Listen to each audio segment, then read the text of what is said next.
You know, when you think about Malcolm X, you probably think about his whole life story. But what if I told you his final year was the most explosive of all?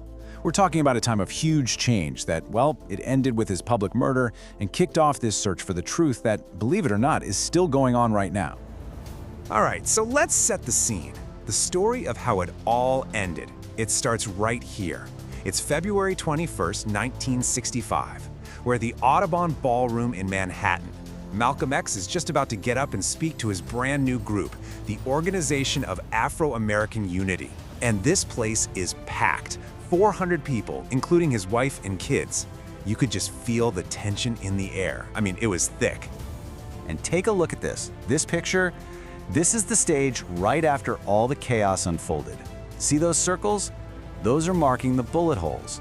It's a really stark, silent reminder of the violence that was about to just explode in that room. And then, out of nowhere, you hear this shout from the crowd. As Malcolm and his security guys start moving to see what's going on, to quiet things down, it creates the perfect distraction. And that's exactly what it was, a totally staged argument. Just a bit of theater, to pull everyone's eyes away from where the real danger was. So in that split second of distraction, one guy rushes the stage holding a sawed-off shotgun. Then two more follow, firing pistols. The autopsy later found 21 gunshot wounds. Just like that, at only 39 years old, one of the most powerful voices in America was silenced. So how on earth did it come to this? Well, to really get a handle on the assassination, you first have to understand the man. And to understand Malcolm X, you really got to go back to the beginning, back to when he was Malcolm Little, and see what shaped him. I mean, look at this timeline. His childhood was just defined by racial violence and trauma. His family was literally targeted by the KKK.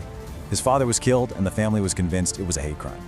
Then his mother is committed to a hospital, and to top it all off, a teacher tells him his dream of becoming a lawyer is, and I quote, "no realistic goal for a nigger." Can you imagine? Every single one of these events just built up this deep, deep disillusionment with the way things were in America. So after getting into some trouble and landing in prison, he goes through this incredible transformation. I mean, a total change. He discovers the Nation of Islam and its leader, Elijah Muhammad. He just devours books, teaches himself, and becomes this amazing speaker. He gets rid of what he called his slave master name, Little, and replaces it with an X.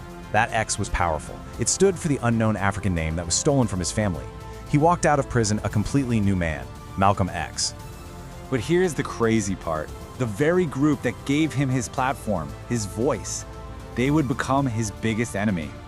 Malcolm's entire last year on Earth was defined by this really dangerous, really bitter split from the Nation of Islam. So you're probably wondering what exactly happened. Well, it was a couple of things. First, Malcolm made some comments about JFK's assassination that the higher-ups in the nation did not like. But the real problem, the deeper issue, was that he found out Elijah Muhammad, this man he looked up to, was having affairs and fathering children with his young secretaries.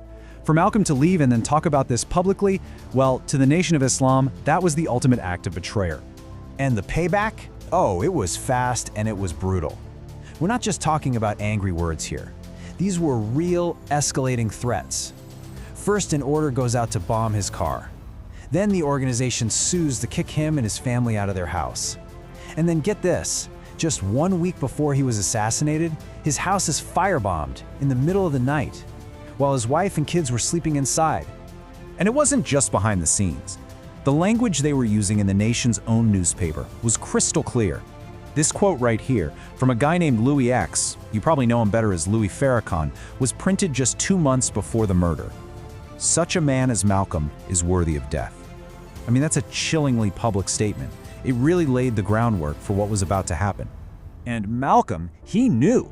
He knew exactly what was going on. Just 3 days before that day in the ballroom, he flat out told an interviewer, "I'm a marked man." He pretty much predicted that this whole fight with the Nation of Islam would be resolved by death and violence. He absolutely saw it coming. But his death, that wasn't the end of the story. Not by a long shot. In a way, it was the beginning of a whole new chapter. A story about a seriously flawed investigation and a 55-year-long fight for the truth that amazingly would end up overturning the original verdict. Just think about the timeline here. It's absolutely staggering. So in 1966, 3 men are convicted. But the one guy who confessed to being a shooter, he always said the other 2 guys were innocent, and nobody listened.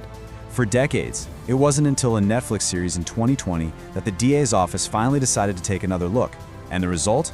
2 of those men were officially exonerated after spending over 20 years locked up for a crime they had nothing to do with.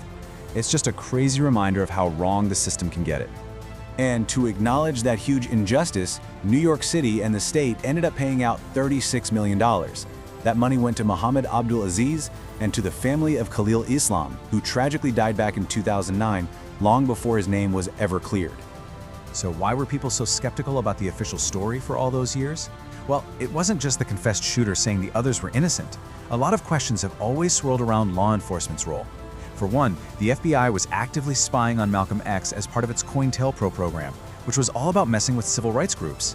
And on the day of the murder itself, people who were there said the police were nowhere to be found, they were super slow to show up, and they completely failed to secure the crime scene. It didn't add up.